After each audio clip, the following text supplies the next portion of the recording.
So my mother often calls me Anne.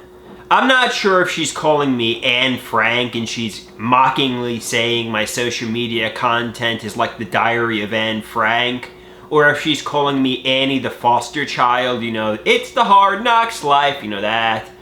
Or if she's just calling me a woman, or if it's just like a term of affection, like Anne, hey Anne, short for Andrew, because that's my name. Somebody asks me, have you ever read The Diary of Anne Frank, Andrew? Yeah, I did, in middle school. Believe it or not, and I don't know how I couldn't have not realized it, because it was obviously a book about the Holocaust and hiding from the Nazis, but I didn't realize Anne Frank died. I didn't realize she died in the Holocaust, and I was reading the dramatic play version of The Diary of Anne Frank. I was reading that version, not the actual diary.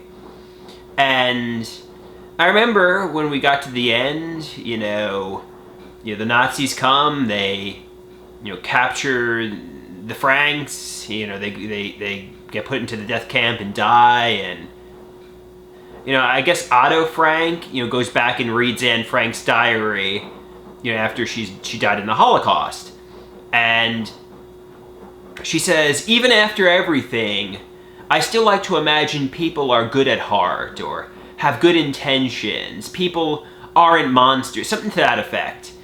And, Otto Frank says, she puts me through shame, because I guess the point is, some people are just monsters. Some people are just,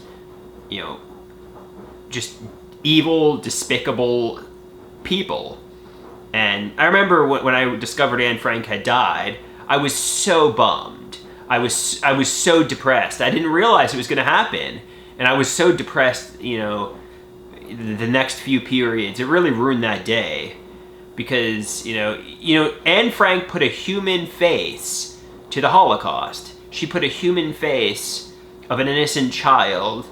And it was a great novel, along with the Elie Wiesel novel Night, to put a human face and humanize the victims of the Holocaust. I mean, you hear of Hitler's atrocities and the genocide and the death camps, but when you hear The Diary of Anne Frank and realize she died in such a horrific, kind of way, it kind of humanizes it. It puts a face to it. It stops being so. I mean, you can't even. I mean, you hear the death camps and the Nazis, and you almost can't, fathom what happened. But then you hear The Diary of Anne Frank, and it really depresses you, because it's just an innocent child that was killed by evil, nefarious people.